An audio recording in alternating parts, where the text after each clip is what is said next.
The 17 News at Sunrise podcast is brought to you by Clinica Sierra Vista. Welcome back to the 17 News at Sunrise podcast, where we share your news on your schedule. 2 boys are missing. I realized that I left the gate open. It's a major mystery. And I panicked. People are hurting here. I do suspect foul play. That's all I want is to find my babies. Bring them home. We want them home.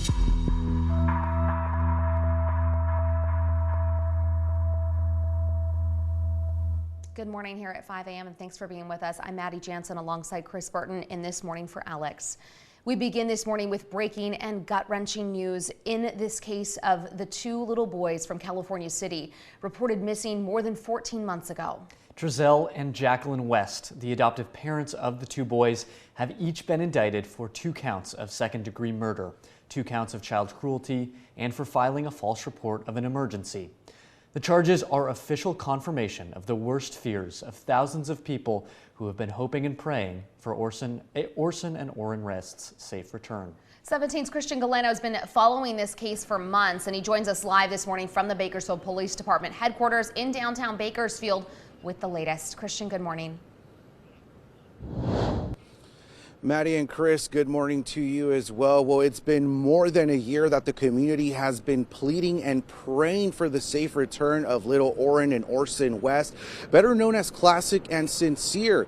But last night we learned about the terrible news that now the adoptive parents Trezell and Jacqueline West have now been arrested, and they are facing numerous charges, including second-degree murder.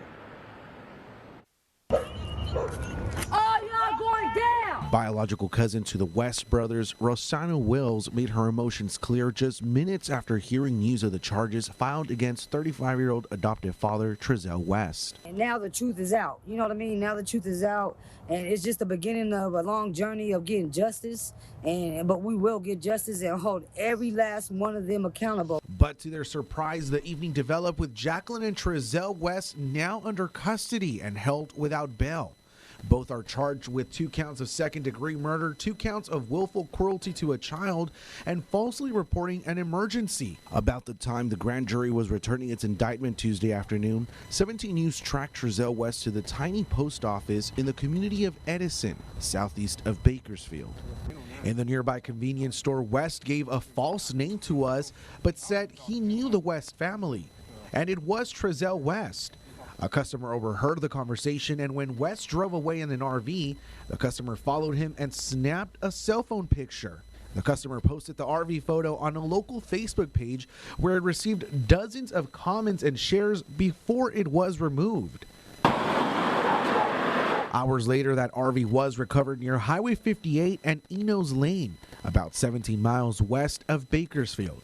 BPD has not confirmed if this was where Trezell and Jacqueline were arrested. It's a lot for our family. We're losing our loved ones this year, and this is not good. We were looking for a different outcome, but now we got our answers, and it is a lot of weight off our shoulders because now we know who did it. 4-year-old Orrin and 3-year-old Orson were reportedly last seen December 21st, 2020, while playing outside of the home where they lived with adoptive parents Trezell and Jacqueline West.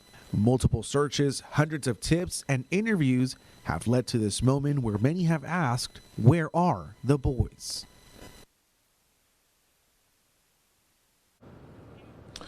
Now, this morning we have learned that both Jacqueline and Trezell West are behind bars at the Metropolitan Jail in downtown Bakersfield, where they are being held with no bail, and their first hearing in court is happening tomorrow. So we'll keep you posted on that as well. For now, reporting live in downtown Bakersfield, Christian Galeno, 17 News.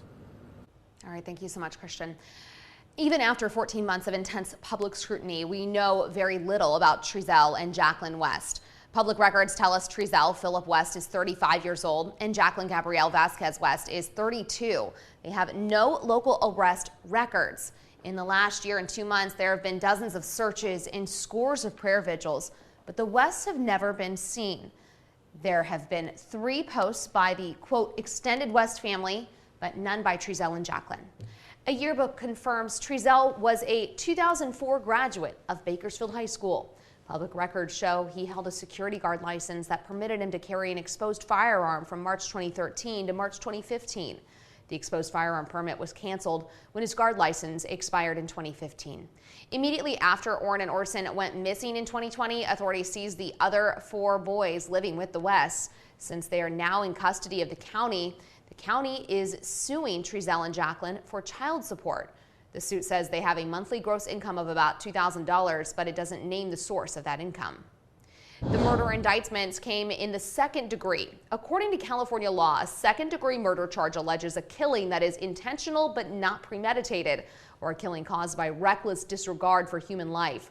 The act typically does not have any kind of premeditation and may only have been intended to cause harm rather than death. It's punishable by a prison term of 15 years to life. First-degree murder, on the other hand, is defined as the unlawful killing of a human being or a fetus with malice aforethought. Trezell and Jacqueline West were indicted by the Kern County Grand Jury. Little is known about those proceedings, but that is intentional. In high-profile cases, suspects can run, threaten witnesses, or put those around them in danger. In these situations, prosecutors turn to the grand jury. They meet in secret. Behind closed doors and tinted bus windows, they listen, investigate, deliberate. And ultimately, members of a grand jury have the power to bring an indictment, accusing someone of a crime. It's a very good tool for the district attorney to go to in certain cases where they don't want to go public yet. They don't want to disclose who's under investigation. The Kern County Grand Jury is made up of 19 volunteers from the community. It's rarely used. Most of the time, prosecutors file charges directly, leading to a public preliminary hearing. But a grand jury's proceedings, when they do happen, are private. Witnesses can testify without fear of retaliation, and prosecutors can avoid tipping a defendant ready to flee the county. If you're one being investigated, the grand jury doesn't have to even tell you you're being investigated. Sometimes it can be rather dangerous. If someone's under investigation, they can run away or hurt the witnesses. Defense attorneys aren't present at grand jury proceedings. Their only information comes from the prosecution. That fact has led some to question the fairness of the process. There's an old saying, a grand jury would indict a ham sandwich. It is one-sided because they tell the jury, what they want them to hear. Now, there is a prosecutor has a duty to present exculpatory evidence or evidence that would tend to show the person is innocent. Whether that always happens, we don't know. But in Raimondo's 20 years practicing law in Bakersfield, he says all instances of the Kern grand jury he's privy to have been warranted. We never find out what doesn't get indicted. It's almost like, so everything seems to get indicted, but there are times where I'm sure that the grand jury says, no, there's not enough here. And then nobody ever learns about that. The grand jury could not have returned murder indictments if there wasn't proof that the boys are dead, but that proof doesn't necessarily mean the boys' remains have been found. Meantime, 17 News obtained video showing the grand jury outside the California City home where Orrin and Orson were first reported missing. The video was captured by a neighbor's home surveillance camera back on February 9th. Members of the jury are seen scouring an empty field next to the home, accompanied by an official from the Kern County Sheriff's Office. The recording lasts for about 15 minutes, at which point the group is seen leaving the area. Concerned citizens and individuals eager to do anything they can to help have pledged various rewards that total well over $125,000, but that has been an unorganized grassroots effort. There are no consistent conditions on what's required to earn these rewards. There's also no indication how long the reward offers are valid or even if those offering the rewards are able to pay them. 17 News confirmed the California City Police Department is offering a $25,000 reward, but it's contingent on arrest and conviction. No word yet on whether anyone will collect that reward either. A few weeks ago, 17 News received a tip that led to a weeks-long investigation. Court reporter Jason Katowski spent every morning and most afternoons at the courthouse, specifically Department 1, where we believed the grand jury case against the Wests would be heard. Katowski was in Superior Court yesterday afternoon as Deputy District Attorney Eric Smith escorted grand jurors into the courtroom of presiding Judge Colette Humphrey. Katowski was booted from that chamber after being told by a bailiff that the grand jury proceeding was secret. 3 hours later, Katowski found the charges listed on the court's website and broke this story. And we've been following this case since the very beginning. For full coverage of the California City Boys case, including exclusive interviews, breaking news updates, and the latest on yesterday's arrests, just head to our website, kget.com. And later this morning, we'll sit down with a local attorney to learn more about the arrests. We'll also hear from the boys' cousin, Rosanna Willis. Those discussions coming up this morning at 6:30. Making news around town tonight, the Bakersfield City Council is set to debate a proposal put forth last month by the city's Recreation and Parks Department, the creation of a park ranger program to monitor and protect the city's large, growing network of parks. 17's Robert Price has this preview of the debate. If you've spent any time in any of Bakersfield's parks, you know there are some issues. Well, Rick Anthony, director of the Parks Department, has a plan, and that plan comes before the Bakersfield City Council Wednesday night. The issues? Vandalism, graffiti, homeless encampments, assault. Even Anthony's own park maintenance employees are at times afraid to enter park restrooms. The solution, or at least one potential one, park rangers, a proposed staff of 20, including 2 supervisors, to patrol the city's 61, soon to be 62 parks.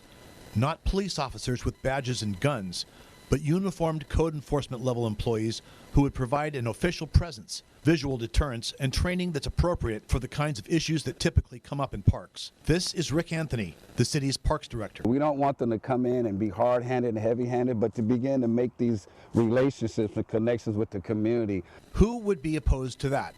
For starters, those who might question the use of Measure N sales tax money. The 1-cent sales tax increase was sold to voters in November 2018 primarily as supplementary funding for public safety. But the actual ballot measure language contained 13 specific priorities for Measure N revenue, and Anthony's park ranger proposal would seem to address at least 4. Park maintenance, quality of life amenities, beautified public spaces, and homelessness services broadly defined. The Park Ranger program would require about $1 million in upfront costs and $2.4 million per year. The beauty of this program and the beauty of having it in my own department is every day I have the flexibility to be able to move as the occasion arises, and if there's some issues in another ward completely off our parks of concern list, we can absolutely send forces out there. In perhaps the first significant decision by the city's new Measure N Citizens Committee, the Park Ranger proposal received preliminary approval, but it was not unanimous. Is a park rangers program an appropriate use for Measure N money? That's the question. We'll have an answer Wednesday night. At Beale Park, Robert Price, 17 News. We're back here at 526 with a look at the latest COVID-19 case data in Kern County. Public Health reporting yesterday nearly 700 new cases of the virus and 5 new deaths.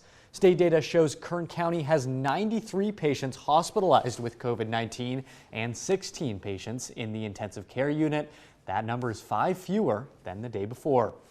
And Public Health gave its weekly update on COVID-19's impact on our community yesterday morning at the county supervisors meeting, providing new insight into our population's immune response to the virus.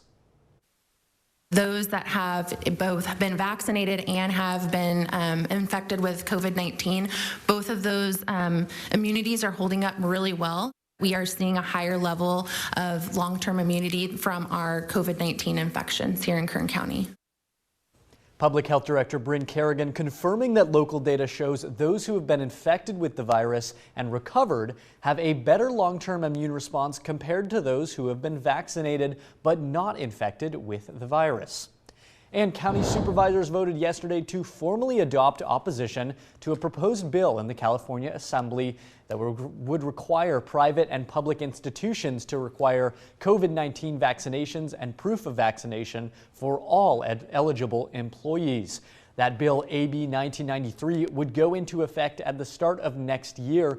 It has not yet been voted on in the state legislature. Working in the spirit of the Golden Empire, this is 17 News at Sunrise.